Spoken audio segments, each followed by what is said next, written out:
السلام علیکم میرے پیارے دوستو، آج ہم جس ناول کی بات کرنے جا رہے ہیں اس کا نام ہے آب حیات، جسے کہ عمیرہ احمد نے لکھا ہے۔ بغیر اپنا وقت ضائع کیے ہم سٹارٹ کرتے ہیں۔ اس نے دور سے سلار کو اپنی طرف آتے دیکھا۔ اس کے ہاتھ میں سافٹ ڈرنک کا ایک گلاس تھا۔ تم یہاں کیوں آ کر بیٹھ گئی؟ امامہ کے قریب آتے ہوئے اس نے دور سے کہا۔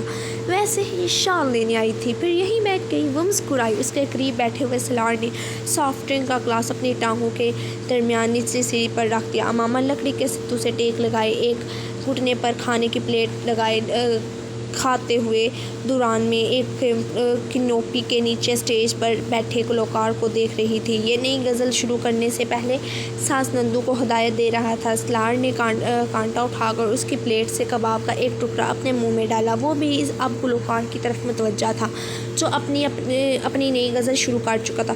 ہاں، اس نے مسکرا کر کہا۔ وہ غزل سن رہی تھی۔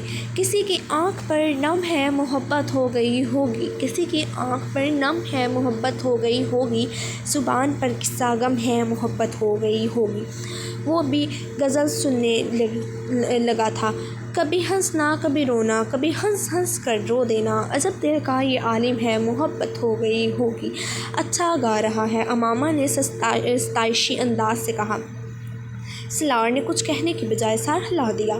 خوشی کا حد سے بڑھ جانا بھی اب ایک بے قراری ہے، خوشی کا حد سے بڑھ جانا بھی اب ایک بے قراری ہے، نہ غم ہونا بھی ایک غم ہے، محبت ہو گئی ہوگی۔ سلار سافٹ ڈرنک پیتے پیتے ہنس پڑا۔ امامہ نے اس کا چہرہ دیکھا، وہ جیسے کہیں اور پہنچا ہوا تھا۔ تمہیں کچھ دینا چاہ رہا ہوں۔ وہ جیکٹ کی جیب میں کچھ ڈھونڈ کر نکالنے کی کوشش کر رہا تھا۔ میں بہت دنوں سے تمہیں کچھ دینا چاہ رہا تھا، لیکن وہ بات کرتے کرتے رک گیا۔ اس کے ہاتھ میں ایک ڈبہ تھا۔ امامہ کے چہرے پر بے حد مسکراہٹ آئی۔ اچھا، تو اسے خیال آ گیا۔ اس نے ڈبیا لیتے ہوئے سوچا اور اسے کھولا۔ وہ ساکت رہ گئی۔ اندر ایئر رنگز تھے، ان ایئر رنگز سے ملتے جلتے جو وہ اکثر اپنے کانوں میں پہنے رہتی تھی۔ اس کے نظریں اٹھا کر سلار کو دیکھا۔ میں جانتا ہوں یہ اتنے ویلیویبل نہیں ہوں گے جتنے تمہارے ابو کے ہیں، لیکن مجھے اچھا لگے گا اگر تم کبھی کبھی انہیں بھی پہنو۔ ان ایئر رنگز کو دیکھ کر اس کی آنکھوں میں آنسو آ گئے۔ تم نہیں پہننا چاہتی تو بھی ٹھیک ہے، میں ریپلیس کرنے کے لیے نہیں دے رہا ہوں۔ سلار نے اس کی آنکھوں میں ہوتی نمی دیکھ کر بے ساختہ کہا۔ وہ نہیں جانتا تھا، وہ ساری چیزیں پہلے ہی اس جگہ بدل چکی تھی اور وہ اپنی جگہ بنا چکی ہیں۔ اس کی خواہش اور ارادے کے نہ ہونے کے باوجود کچھ کہنے کی بجائے امامہ نے اپنے دائیں کان سے لٹکا ہوا جھمکا اتارا۔ میں پہنا سکتا ہوں؟ سلار نے اپنے ایئر رنگز نکالتے ہوئے پوچھا۔ امامہ نے سر ہلایا۔ سلار نے باری باری اس کے دونوں کانوں میں ایئر رنگز پہنا دیے۔ وہ نم آنکھوں سے مسکرائی۔ وہ بہت دیر تک کچھ کہے بغیر محبت میں اسے دیکھتا رہا۔ اچھی لگ رہی ہوں؟ وہ اس کے کانوں میں لٹکے ہوئے حلقوں کھاتے موتی کے چھوٹے ہوئے مدھم آواز میں بولی۔ تمہیں کوئی مجھ سے زیادہ محبت نہیں کر سکتا، مجھ سے زیادہ خیال نہیں رکھ سکتا۔ میرے پاس ایک واحد قیمتی چیز ہو تم۔ اس کی آنکھوں میں آنکھیں ڈالے وہ اس سے کہہ رہا تھا، وعدہ کر رہا تھا، یا کچھ جتا رہا تھا۔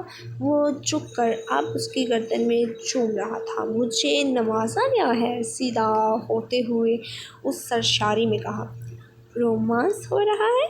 اپنے عقب میں آنے والے گھمران کی آواز پر دونوں ٹٹکے ہوئے۔ وہ شاید شارٹ کٹ کی وجہ سے برآمد کے اس دروازے سے نکلا تھا۔ کوشش کر رہی ہیں؟ سلار نے پلٹے بغیر کہا۔ گڈ لک، وہ کہتے ہوئے اس کے پاس سیڑھیاں اترتا ہوا انہیں دیکھے بغیر چلا گیا۔ امامہ کی رکی ہوئی سانس بحال ہوئی۔ وہ چمک گئی تھی۔ سلار اور اس کی فیملی کم از کم ان معاملات میں بے حد آزاد تھے۔ کسی کو سامنے پا کر کسی کے سرخ ہونٹوں پر انوکھا سا تبسم ہے، محبت ہو گئی۔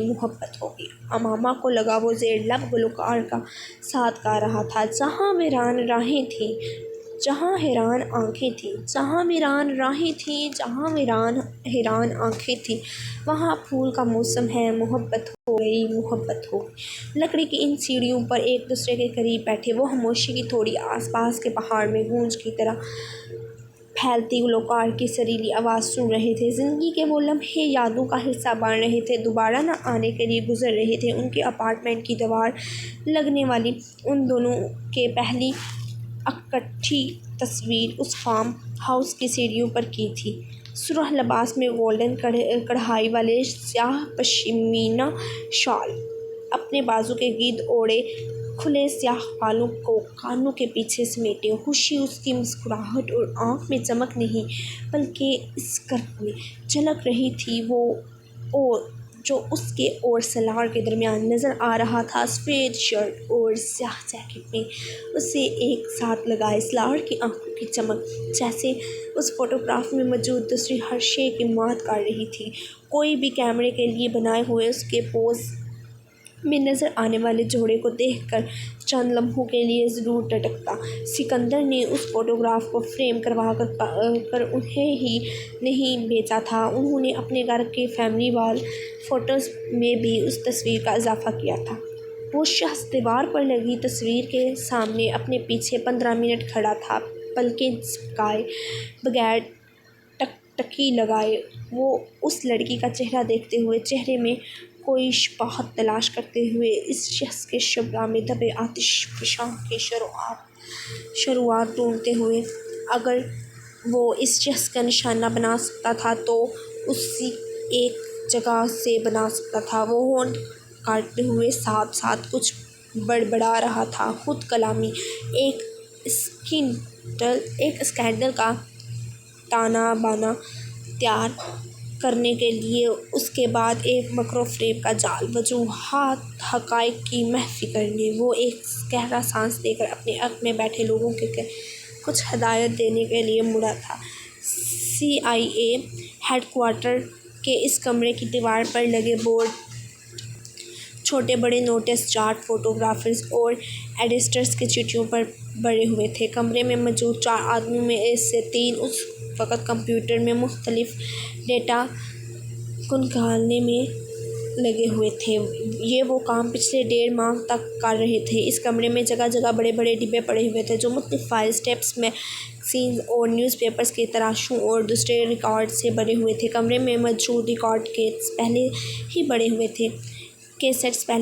ہوئے تھے۔ کمرے میں موجود تمام ڈیٹا ان کمپیوٹر کی ہارڈ ڈسک میں بھی محفوظ تھا۔